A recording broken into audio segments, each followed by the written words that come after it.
thank you everybody for joining. Really glad that you can be part of this. Kevin reached out to me and asked if I could do this for his group, and didn't even hesitate. Anybody who's looking for a job, anybody that wants to build their own brand, more than happy to do this for anybody that wants to do that. So if you're watching this on Facebook too, slow down, come on back up, chill out. You got 45 minutes. You're on Facebook. You can watch this. So for those of you that are here, for those of you that are on Facebook, thanks for joining. We're going to talk about a couple things today, mostly on personal brand, but it has to do a lot with what to do on LinkedIn. So I am going to share my screen, and we'll get into this presentation. All right. Okay. Can everybody see my screen? Everybody see the presentation? Yes, Good sir. deal. All right. So, like I said, we're going to talk a lot about personal branding, but if we're going to talk about personal branding, the best place to do this is on LinkedIn. This is widely regarded. It's the professional network of choice for everybody. So what I'm going to do is I'm going to focus on two things today when we talk about personal branding. I'm going to talk about how to create content that matters, and I'm going to talk about how to create connections that last. And you might think when you're on LinkedIn, you know, well, I'm already connecting with people, or I post a thing here or there. Something's always better than nothing, so I applaud you for doing that. But after years of studying LinkedIn and working with other colleagues in this space and studying what LinkedIn doesn't say and how LinkedIn really works, I'm going to show you kind of like under the hood and talk about what LinkedIn really does and how it really works and how it can help you with your personal brand. So there's a few things that we're going to cover in this talk. We're going to talk about how to build your network and make connections that actually last. We're going to talk about how to create content that is seen.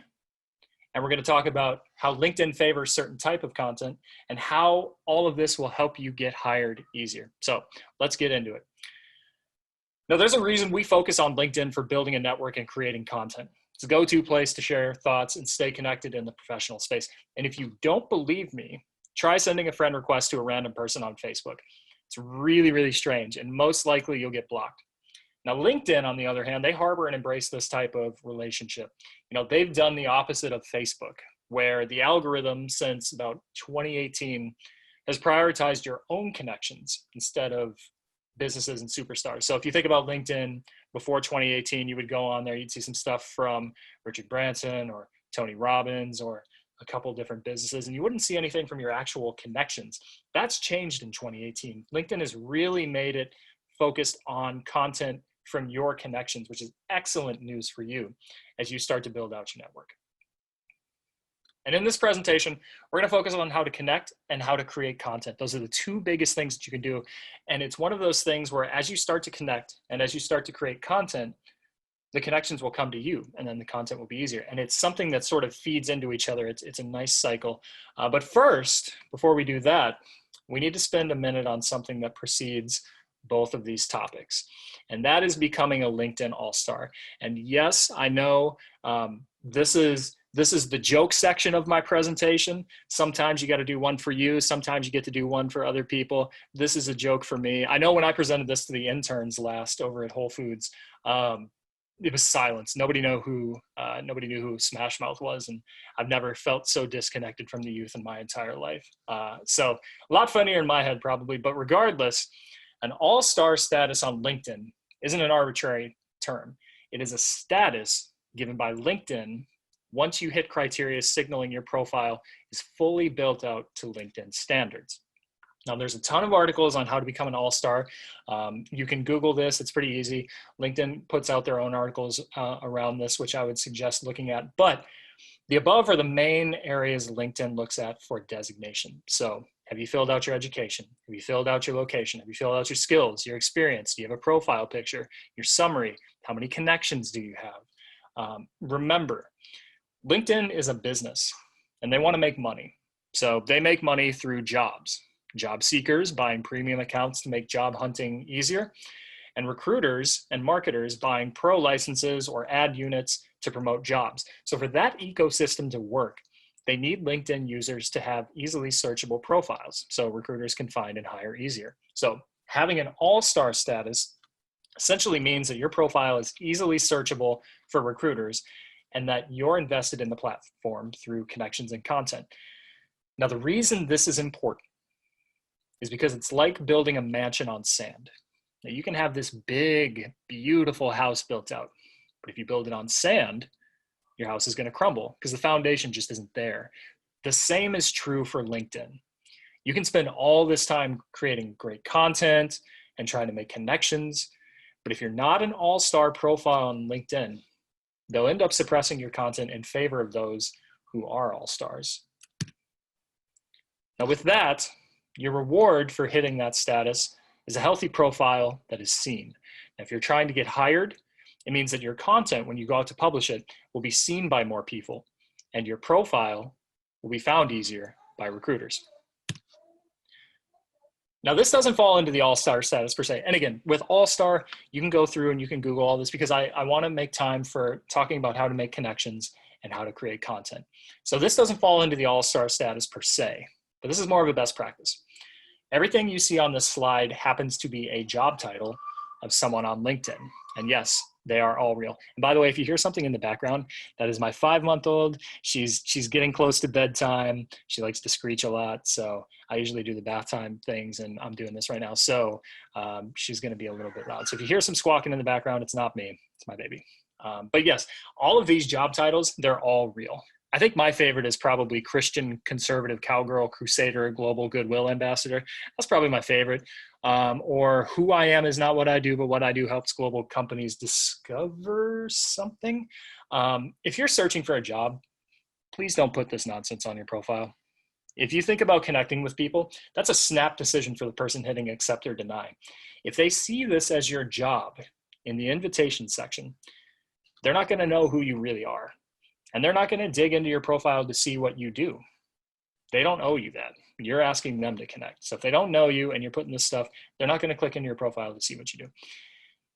So if you're looking for a job, do something like experienced leader in X or whatever you may be doing. Like, let people know in your job title, if you're looking for a job, exactly what you do. Something along those lines. So essentially, when you're looking for a job, say what you're looking for. And if you have a job, lead with your position, then any message that you want. So I'll get off my soapbox on that one. That's just a personal thing for me.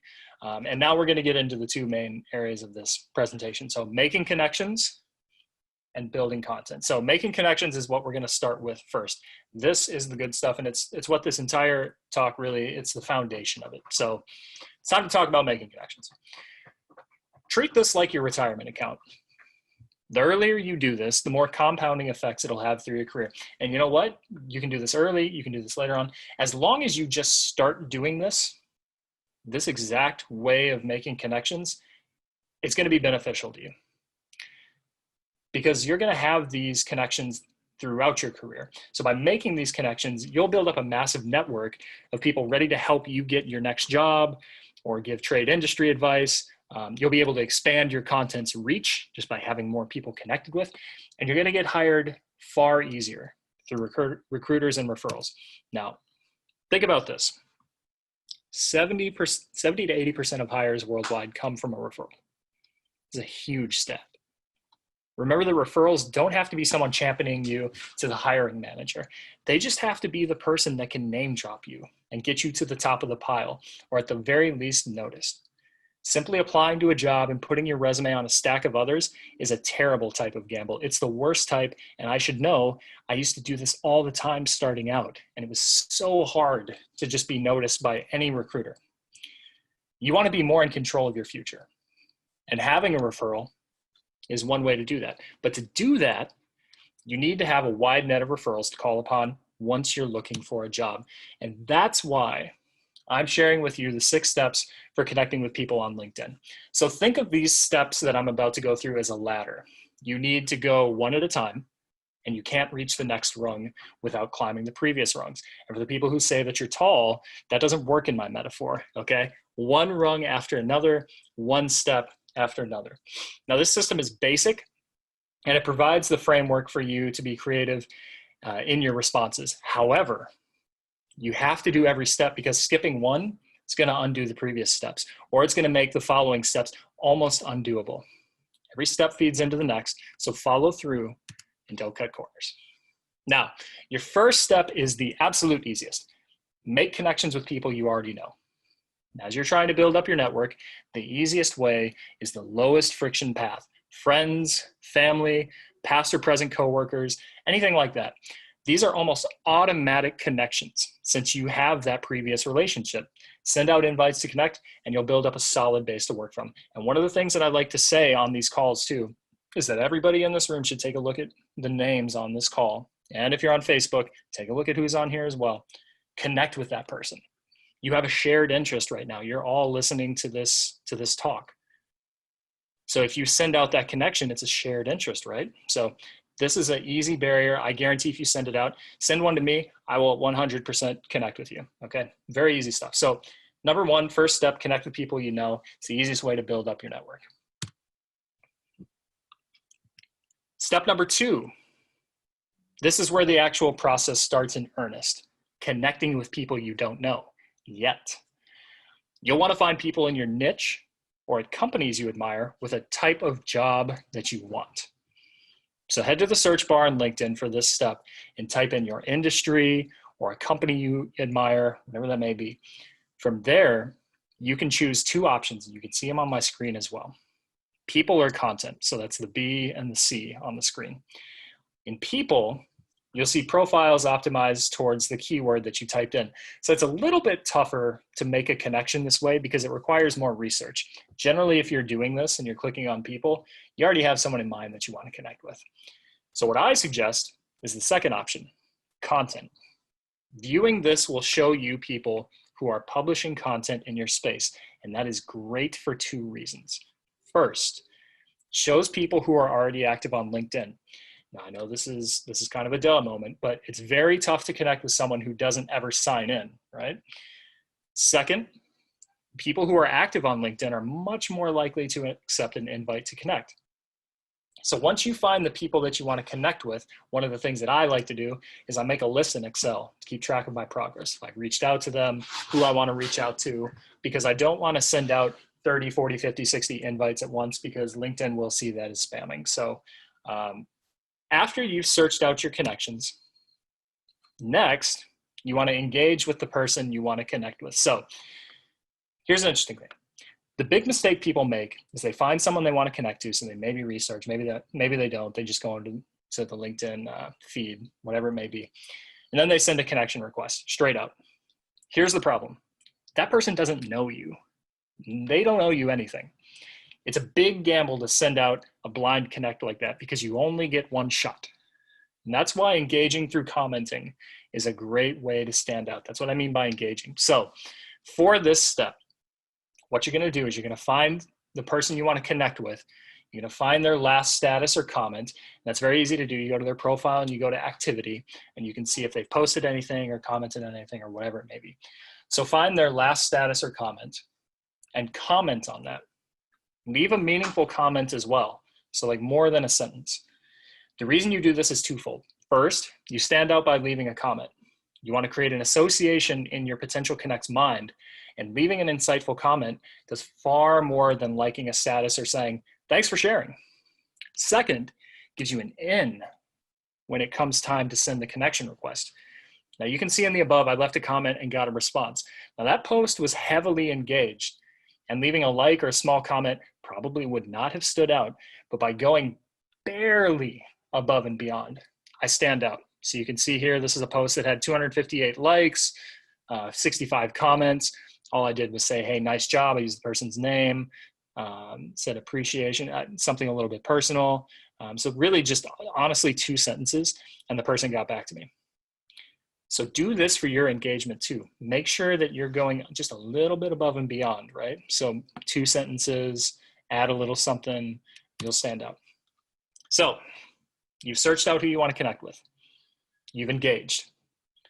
Now, once you've engaged, give it an hour, right? Give it an hour. It's kind of like waiting an hour before you go swimming after you've eaten. So give it an hour and then send over a connection request with a note. And that's in capital letters, with a note. What far too many people do is they research the person to connect with, they do the work of leaving a comment, they've done all this stuff, and then they send no note. or they send the standard, "I'd like to add you to my LinkedIn network." It feels very much like you're being collected, which is very off-putting. So for your message, when you're connecting, you want to reference the status or comment you commented on as your in. That's the in that I was talking about. So make it genuine, as that connection will lead to being accepted. Now you can see in my example, I referenced the comment from the previous status. So I said, "Hey, Odell, great post. Love the award you received." So I referenced the post, very well deserved. Let's connect. I want a front row to your meteoric rise. So I put that as my message with my connection request. And surprise, surprise, the request was accepted. So you've searched for your connections. You've engaged. You've connected with a message. So you have that connection. Yes. Now this step, number 5, this is incredibly important because it moves you from building up the follower count on your LinkedIn profile into building connections that last. Now, of the people that do all the work to this point, very few end up following up, and that's because they just want to build up their network in a very superficial way for content exposure.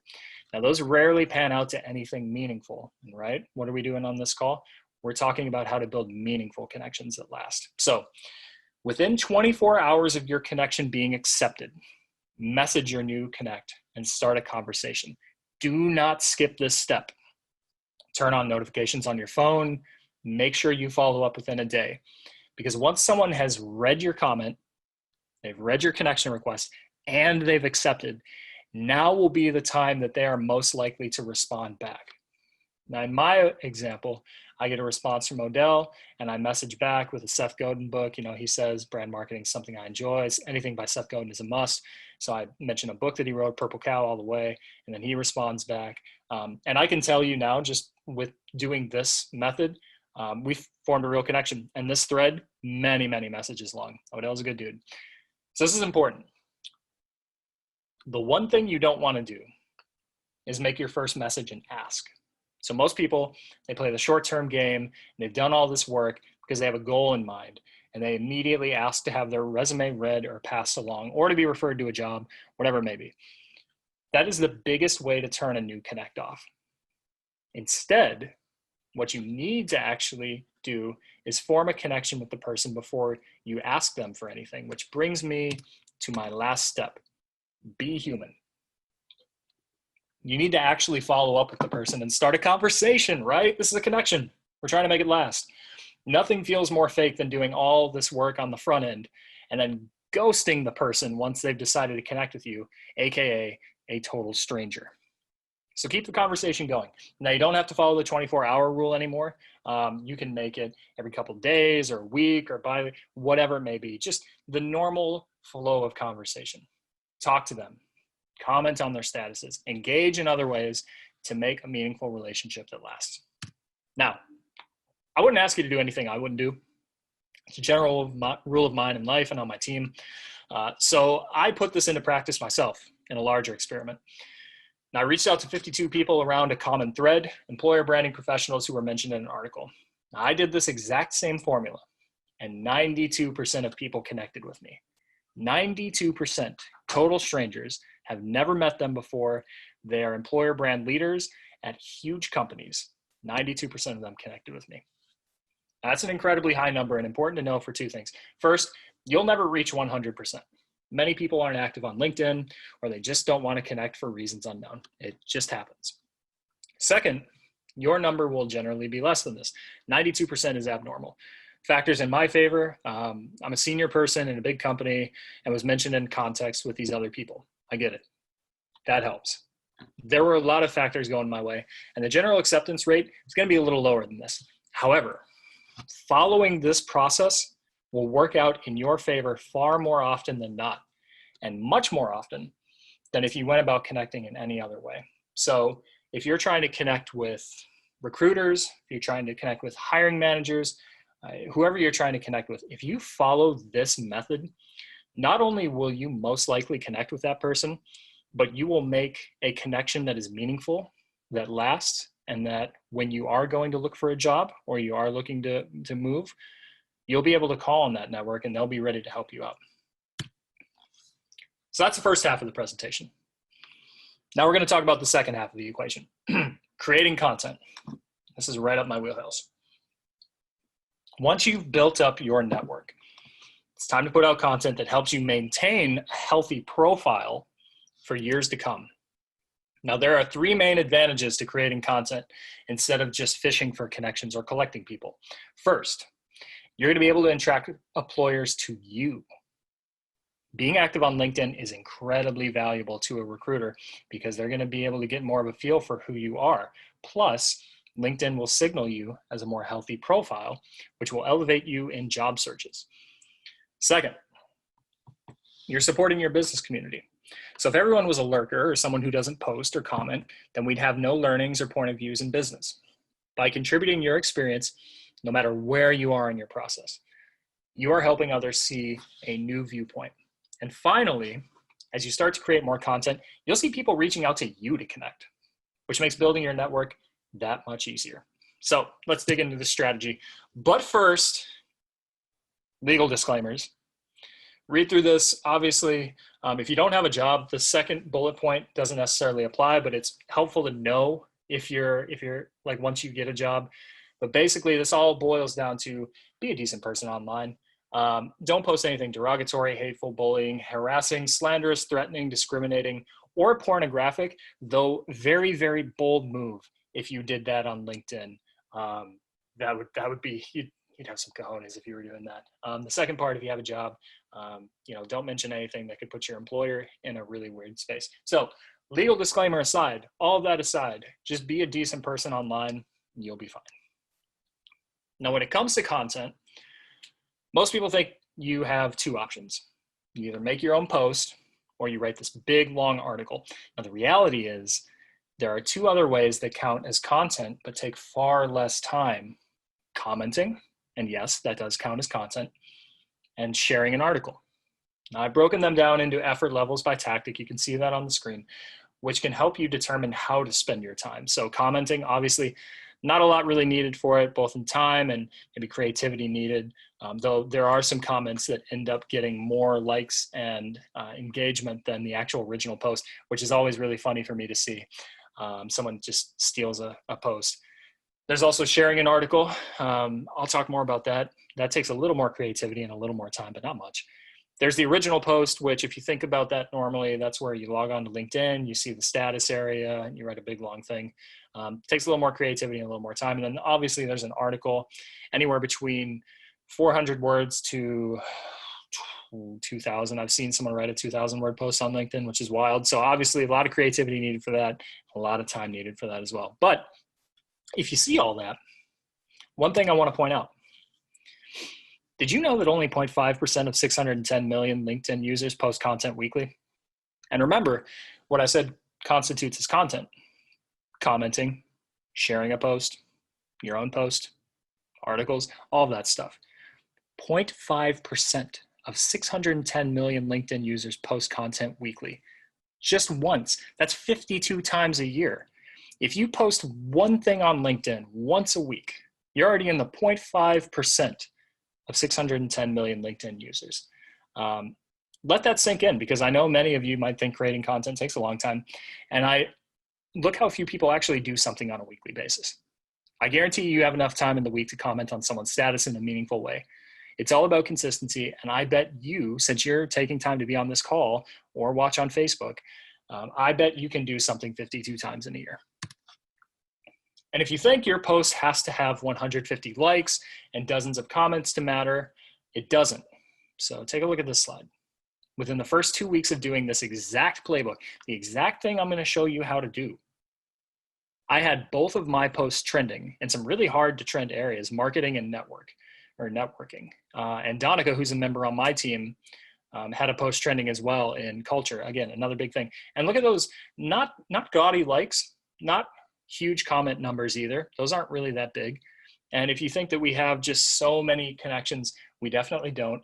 At the time when we did this, we had less than 1,000 connections each. So getting your content noticed is a lot easier than you might think. So I'm going to start with the first tactic, and that's commenting. So this absolutely counts as content. There are definitely levels to commenting. You can see I put 2 levels of comments here. So clearly one looks better than the other, right? The first is essentially saying, I read somewhere that once that commenting is better than liking, so here's the bare minimum to stand out. They just say agree. But really, it looks worse if you did that than if you just like a status. The second example is excellent. It acknowledges and furthers the conversation. And that second comment had almost as much interaction as the original post, which shows how powerful a good comment can be. Now, a word of caution when commenting, make sure you have a goal for your comments. Now, if you simply open up your feed and you comment on the first 7 posts, you're essentially shouting in the wind. You want a clear reason to comment in order to make your words more effective. And generally, the reason you comment should fall under one of the reasons above. Are you supporting a connection? Are you connecting with that person? Are you giving your point of view on a topic that matters to you? Are you gaining connections through commenting on a larger post? Are you building up a new connection in order to put out an ask? So again, in that last section I talked about, you engage with someone's last comment or post, and then you put that ask out, and that is how this feeds into that type of comment. So if you're commenting and it doesn't fit in any of these things, ask yourself why you're commenting in the first place and find a reason to comment along these lines. Now, in regards to how to comment, a couple things. Try to write 2+ sentences. The difference between 1 sentence and 2 in terms of writing it maybe takes you 10 seconds extra, but visually it makes all the difference. Now, both examples do well in showcasing different effort levels. So the first one, obviously shorter, it acknowledges the person, it thanks them, they give a learning from their own perspective. There's a lot of good stuff here, and it's only in 2 sentences. The next person, same thing, just a little more extra, right? They acknowledge the post, they give their own point of view, they give a contrarian point of view, they give a little bit more color to this post. So if you're someone who's going through your newsfeed and you read that first post, if you see this comment, it's like almost a second post. You're getting even more value out of it. So there's definitely different levels to commenting. Now, eventually, especially if your network is smaller, so I get it. Some people on the call are watching on Facebook. Maybe your network isn't 1,000. Maybe it's not even 500, which I think is what you need for AllStar. Maybe it's 100. Maybe it's 50. Maybe it's just your mom. Everybody has to start somewhere. If your network is smaller and you're starting out, you'll run out of things to consistently comment on because you're not going to see as many posts in your news feed, right? So in order to find more places to comment and piggyback on trending content for more connections, you'll want to leverage the news and views section of LinkedIn. So you can see I outlined it in the picture on the screen. On the far right side of your news feed, you'll see today's news and views. This was taken a long time ago. But what you can do is you can go through here and look at what's trending, and you can click on the topics, and you can find LinkedIn's curated posts to comment on for more visibility outside of your network. So what you can do is you can click through here. LinkedIn has curated other people's posts that they think are very good that have to relate or have to do with these topics. And as you comment on that, if you leave a well thought out comment, you'll see people like it and engage it. And then you'll be reaching people who might want to connect with you that you would never be able to reach otherwise. So that's commenting. A lot to talk about with just a simple comment, right?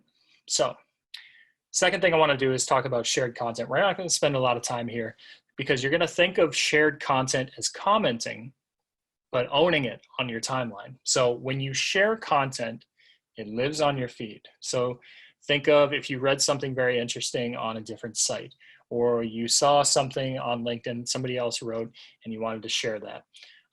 By sharing those on your feed, it's a way to curate what you read so others can see your level of activity in the community.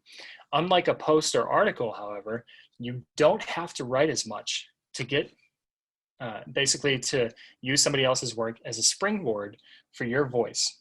Otherwise, mechanics of a shared content piece are the same as commenting. So you can see here, somebody shared this piece out. It was an article about truths and information getting. And then essentially you can see up top there below that first black bar, that was all they wrote about it. So it essentially is a comment, but it's just living on your own feed. So this is a really nice way where if you're not ready to necessarily write a full post of your own, but you want to do something more than commenting, you can take this route because it's a good middle ground. It'll live on your feed, it'll get published to everybody else, and it's a way for you to be a little bit more active. It's kind of that springboard I was talking about. Now, The original post. And this is what we're going to spend a decent amount of time on here. This is the most ambiguous of the 4 strategies, these original posts. There's a lot that can go on here. So the goal of this is to create your own content under 1,300 characters. So that's 650 words. If you do happen to start writing in the post area and you get over 650 words, LinkedIn is automatically going to bump you out of that, and they're going to put you into an article. So this is content you own, which means you're becoming more proactive by putting your own content into the ecosystem. So try and shoot for one of these a week. If you can't do that, start out with sharing content and then doing this. But really, when you're cranking on all cylinders, you'll do one of these a week. Now, in terms of topic ideas, remember that your experience is unique and no one can replace it. I guarantee if you think that maybe you're out of a job, or you're just starting a job, or you think you may not have experience, whatever it may be, you definitely have a unique viewpoint to share. Everybody has their own unique story. And the more unique you can be, the better your content will resonate. So there's a lot of topic ideas here, life experiences and views, any work experience ideas. If you're working on projects, any industry shaping work, doesn't even have to be your own. It can be stuff that's in your vertical that you think is really cool. You can share that out or talk about that. Career development, anything along these lines. Just basically telling a story. The more personal you can be on LinkedIn, the more you're going to stand out. And this area is really, if there's anything in this entire presentation that you screenshot or you take enough time to look at or you remember, I want you to remember this one piece, because this is the most important piece of this talk. It's only one slide because I want to be concise with it, but everything on here is going to determine when you go to post if your post works or not. Because the worst thing that I hate is if you spend all this time, like you've commented and you've made connections and you've shared posts and you're finally getting into this original post space and you do all this work to write your first post and then it gets 1 like and no comments. I hate that. And that's not fun to have, because I've been there. And what I want is for you to follow this, because what I've seen between myself, industry peers, people who study this for a living, these are the things that LinkedIn will not tell you. Now, the tough part about this is these are things that you won't be able, like these are things you won't read about. This is stuff that nobody else would be able to tell you. These are things that LinkedIn would deny, because again, they're a business, they want to make money. But through my colleagues and myself and a couple other people that have looked at this and studied LinkedIn, these are the best practices that are almost guaranteed to make your LinkedIn post be seen by people. So the first one is the most important. Focus on your post's first hour. This hour is crucial to the success of your post. So in the first hour of your post, so within, right when you hit post or submit or whatever it may be, and your post is up on LinkedIn, LinkedIn will automatically determine who to show your message to. And no, publishing content doesn't mean that all of your followers will see it. It's not a one-to-one thing. So if you're hitting publish and you have 500 connections and you think all 500 of them are going to see it, that's not how it works. What LinkedIn does, because they're automated, is you need to get engagement on your posts. So likes, comments, shares in the first hour to guarantee your message is seen by more people. Because for LinkedIn, there's so much content that's posted that they have to have automation for a large majority of things that are posted. It's only until you start to go viral with a post, which if any of you go viral with a post, let me know. That's super awesome. But if it takes basically going viral for somebody like an actual physical human at LinkedIn to step in and see if that content violates any of their terms of service. But up until that point of virality, it's all automated. That means that the robots of LinkedIn are deciding who sees what. So from that first hour, if you get a bunch of likes or comments or shares, whatever it may be, it definitely scales from there. So as you start to go on, it's more logarithmic than anything. The more that you can get people to see your post and the more likes and comments and shares that go up, it's not linear, like, okay, it's going to follow the straight path. It's kind of like that hockey stick where all of a sudden, the more people that see it, LinkedIn's going to start opening the floodgates, and then more and more people are going to see it. That's what trending essentially means. Now it scales from there, but everything starts within that first hour. So when you post for the first time, ask people to like and comment in order to get that post seen. I know it feels weird. I know it's strange. It might feel a little bit spammy, but ask your friends, ask your family, ask your coworkers, especially if it's something that you spent time on. Ask them to like and comment in that first hour in order to get your post seen. So that's the biggest one. Second biggest thing that I found, don't worry about images or videos. The most effective posts are simply text.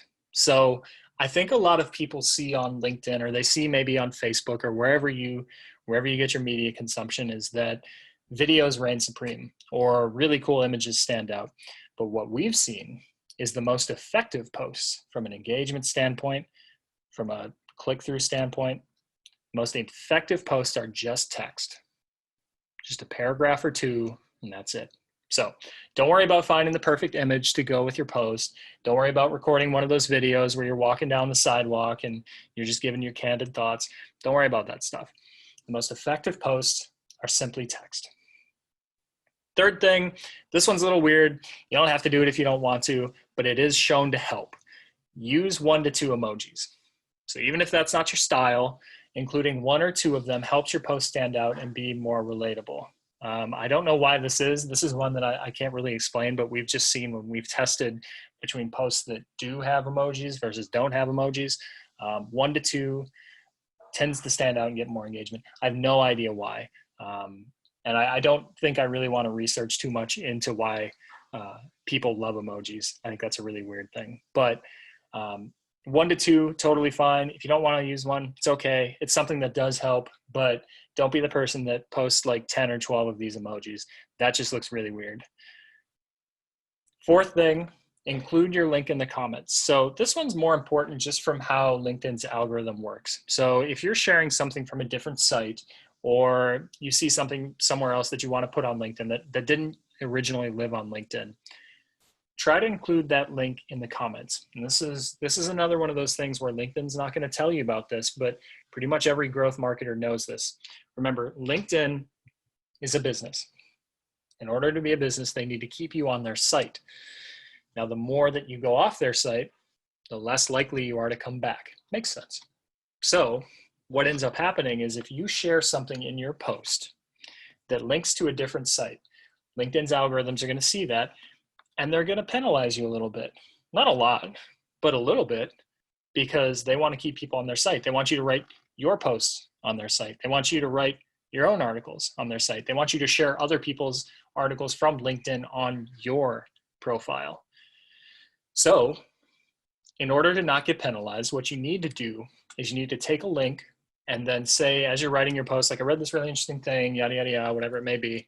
And then say, if you're interested, the link is in the comments. And then you comment on your own post with a link to whatever it is you're sharing out. And that way, LinkedIn won't penalize you, because people share links all the time in comments.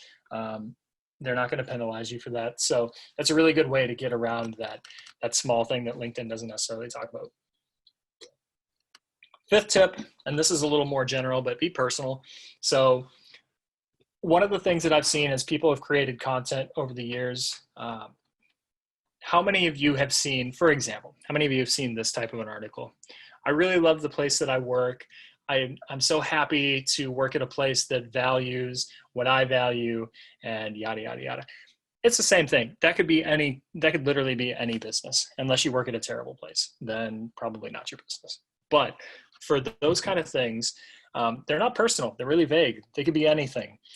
The way that you stand out is, again, giving your own unique viewpoint.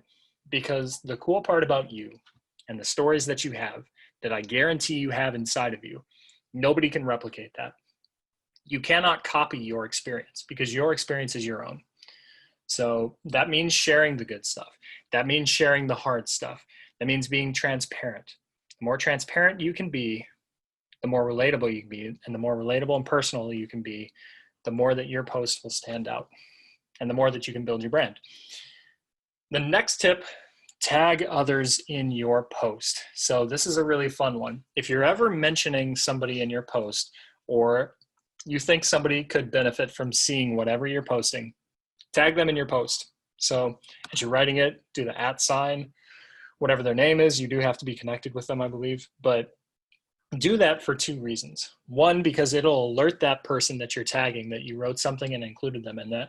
So then they're more likely to read your post. I've had people do this, and they've tagged hiring managers, they've tagged recruiters, they've tagged other people that they're connected with. So then they get a notification that they're mentioned in something, and then their eyes are almost automatically on that. The second reason is if you tag that person and they engage with it, or you tag them and maybe they've come to your post and looked at it, your post is going to basically piggyback on their network. And there's a chance, if it's a good post and LinkedIn's algorithm is like, okay, this is getting some engagement, that it'll appear on that person's timeline, especially if they like or comment on it. Because if you scroll through your news feed on LinkedIn, you'll see sometimes where X person, like one of your connections, like this status. And then it'll be a status of someone you have no idea, like you've never met that person. But what LinkedIn has done is they've seen that you tagged that person and they engage with your post. So then they think that it would be relevant to that person's followers. So it's a good way to expand your network if you're trying to get something seen, tagging others in your post. Last 2 things, use 1 to 3 hashtags relating to your post. So like I mentioned at the top, when we first started doing this, within the first 2 weeks, we had things trending in certain areas. So I think it was like networking, marketing, career advice, whatever it may be. Remember that LinkedIn's algorithm, it's going to scan your post and it's going to try to figure out what you're writing about. So it'll be able to take a combination of your profile, what your work experience is, what your job title is, any of the words in your post, and it's going to try and figure out what you're writing about. And it'll get a pretty good idea, but you can always help it along or force it into another space by using a hashtag. So when I write something about employer brand, I'll write something, and at the end, I'll do hashtag employer brand, hashtag marketing, and then maybe one other hashtag. And what that's doing is it's going to let LinkedIn know, hey, this post from this employer brand person is about employer branding. So it will show that post to other employer branders, or for anybody that, again, remember at the very beginning when you're trying to search out a network, if you're typing in, like for me, employer branding up there, and you're trying to search for people to connect with, that post would be shown. Right? So try to find hashtags that relate to your post. Don't get hung up on if they're the right ones.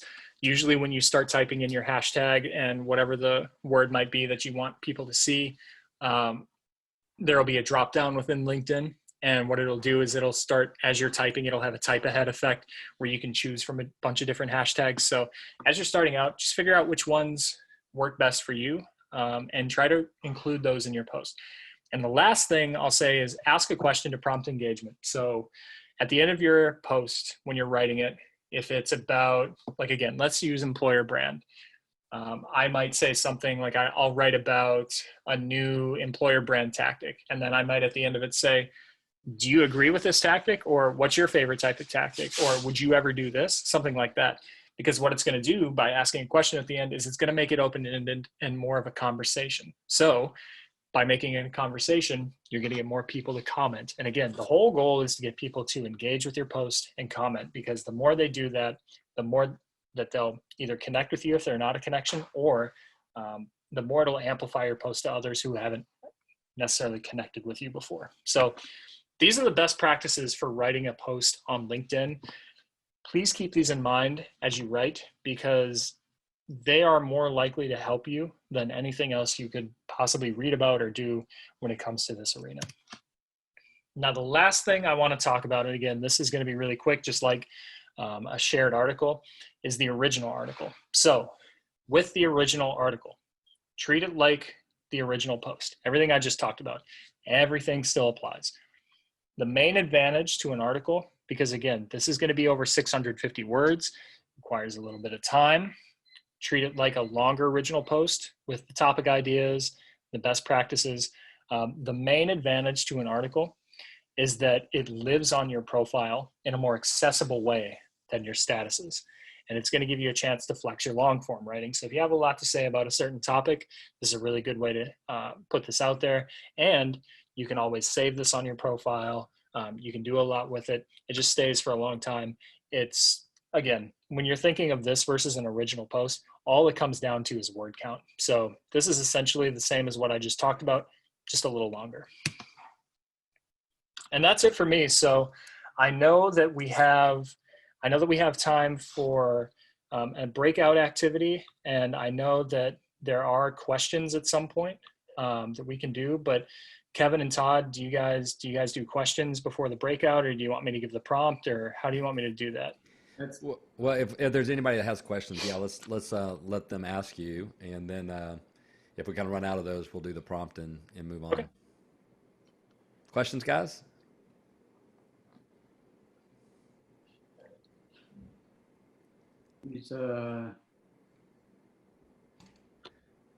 Walter, you're saying use portions of others' contents as a springboard, and you're saying you're going to have to leave, I think, huh? We're not able to hear you. You can come off mute if you want.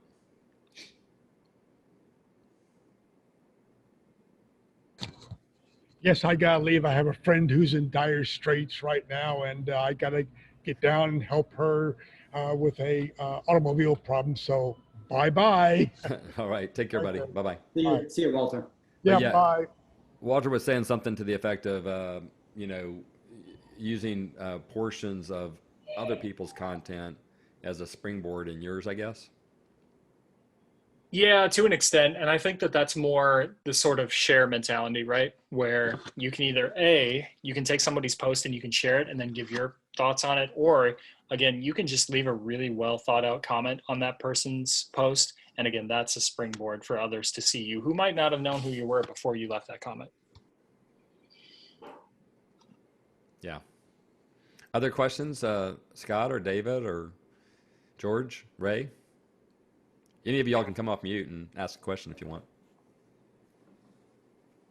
No, that was good stuff. A great presentation. I guess the only question I would have is, for someone that doesn't write a lot of content and doesn't do a lot of posts, never uses Facebook, but I do use LinkedIn extensively. Sure. How do I come up with topics to write about? I don't even know where to start. Yeah, that's the tough part. If you can do that at ease, then you should just have my job, because coming up with content is really hard to do. And I've managed blogs for high growth companies, and I've done content for quite a while, and content's really hard in terms of figuring out what topics to do. The thing that works for me might not work for you, but the thing that's always worked best for me is I like to do sort of like a bubble spider chart, where I think about things that I have expertise in. So in one circle, I might put employer brand. In another circle, I might put craft beer. They probably don't overlap, but in an ideal world, I wish they did. So you've got that big thing, biking might be another thing, fantasy, whatever it may be. But obviously you want to put yours into a more professional business setting. So things that are topics that people would want to read about on LinkedIn. I highly doubt that they would want to read about my craft beer obsession. So you'll think about those things and you'll have those in sort of circles. And then what you do is you spider out from those. So from employer branding, there's a lot of things that I can talk about. There's employer branding, like the actual branding aspect. There's email marketing. There's personal employer brand. There's all this different stuff. And then from those circles, you can start to create even more. So it's a good way to sort of figure out what are the things that you're good at or the things that you have expertise in, and then start to narrow things down that way. And you might have just 2 or 3 bubbles. And for each of those, you might just have 2 or 3 things, but then those are just general topics. So if I talk about, if I said like my circle was employer brand, and then the next thing that came off of that was personal branding, there's a lot of different things that you can talk about with just in personal branding. There's this stuff like LinkedIn is one example. There's getting out in the community and doing talks. That's another thing, kind of like what I'm doing now.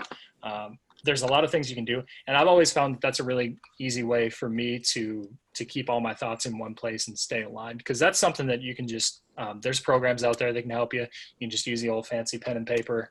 And then you just keep that and build off of it. But yeah, that's one way over the years that I've found to help organize thoughts and figure out how to go deep in certain areas and think of more types of content. Great idea. Now, let me ask you a question, Sean. Sure. I'm in a direct sales or consulting business. It's a repetitive type sales. And where I'm not at, I make a sale and that's it, and I'm gone somewhere else. So in essence, I'm trying to get hired by potential people as I go along. How would I work with this to attract people to bring me into their organization? Yeah. You know, I work pretty much as a consultant. I'm in the promotions business. Sure. So they hire you. It's an ongoing thing. I have companies I've worked with for 30 years. Mm-hmm. So I don't want to get into a sales area, but a way to attract people to get in the door. Sure. Let me think for a second. So I think one of the really nice things about LinkedIn is, especially like for, let's say you're talking about promotions and you're talking about sales. One of the things that I like to tell my team, especially in marketing, is that if you're going to write about, if you're trying to get like, let's say a job in marketing, or you're trying to get a job or land clients with sales or promotions or whatever it may be, this is directly up your alley then, because what people are going to see on LinkedIn is what they can expect from you in their business. So when I talk to my team about marketing and what they would write on LinkedIn, I tell them, you know, what you're going to end up doing on LinkedIn and how you put yourself out there in terms of a marketer is going to show others how you would market for them. And I think that the same is true here for promotions or sales. So one of the things that you can do is you can start connecting with people. So if we're talking about the networking aspect, that first aspect that we covered, what you'll want to do is you'll want to search for people that are hiring in certain areas that you're trying to get a job in. So anyone that's influential in that area. So again, one of the things you can do is you can type in sales or promotions or whatever it may be in that very top part on LinkedIn. And you can start looking for people whose profiles are optimized in those areas, and you can start connecting with them. And the really cool thing you can do is that once you connect with them, you can ask them about this kind of stuff. Like, hey, what's worked for you in sales, or what's worked for you in promotions, especially when it comes to LinkedIn. I do that when I started out in employer branding.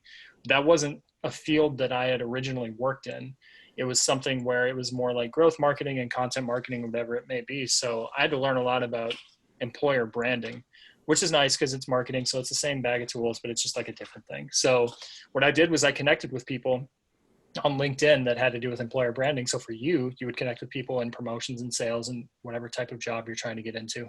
And you would just ask them about what works on LinkedIn or what works from putting content out there. And then just emulate that. You really get to be a mirror at that point. So that's one way you can do it. And then one of the other things that I would say too is for your specific content for promotions and for sales, one of the things that you should be doing is you should be, I would assume, pretty active in the industry in terms of what you're reading. So what you want to do is you want to take those articles that you're reading, kind of like what I talked about with shared articles, and you're going to want to share that on your profile and give your thoughts, because what it's going to do is you didn't have to write that content, right? So somebody might have written 800 words, 1,000 words, whatever it may be on sales or promotion or whatever it may be. And then you get to share that and then just give your thoughts on it. So it does two things. One, it shows that you're up there, you're active in the industry, you're reading up on what works and what doesn't right now. And then two, it's going to cement your position as not a thought leader, but somebody who thinks about these things and has a viewpoint and opinion. And as you're putting yourself out there and maybe recruiters or hiring managers are looking at your LinkedIn page, they're going to be able to see who you are as a potential employer, as a potential person to work with. And the nice thing with that is it's a self-selector, or it's a self-filtration process. So the people that would potentially hire you or maybe wouldn't hire you in the first place, they'd be able to read that stuff and go like, okay, well, you know what, George is for me, or maybe George isn't for me. And then you don't have to go through that whole process of getting super far in a job search or trying to find a client and then kind of come up short at the end as they learn more. So I think those are some ways to help out with what you're looking at. Appreciate it. Thank you. Great. Well, if there's no other questions, you got a prompt for us to consider or play with, Sean, while we're continuing? Yep. So I have two things for you guys to do today. I don't have a slide for this, but the two things are this. So first, I want you guys to go and with the method that I used here, I want you to search for 3 people you want to connect with today. So do the exact same stuff that I showed you in the first half of this presentation. Search for something that's in your niche or your vertical. and then go look for content for people that are publishing things around that area. Or if there's a person that you want to connect with that you had in mind, or a company that you like, go research them and then follow my method to connecting with those 3 people. So that's the first thing. And the second thing I want you to do is figure out what your first post would be, right? So based on the stuff that I talked about in the second half, in terms of that original post, I want you to figure out exactly what your first post would be about. And it doesn't have to be a ton. You can just start brainstorming around it, but I want you to get into the mindset of thinking about what kind of content you would put out for your specific vertical to help you get hired. This is Todd Boyum, and we hope you enjoyed this presentation of Fellowship Career Network. We meet every Monday evening from 6:30 to 8 p.m., and we hope you'll join us soon. To register and receive the Zoom link in your email, simply go to fellowshipcareernetwork.com today.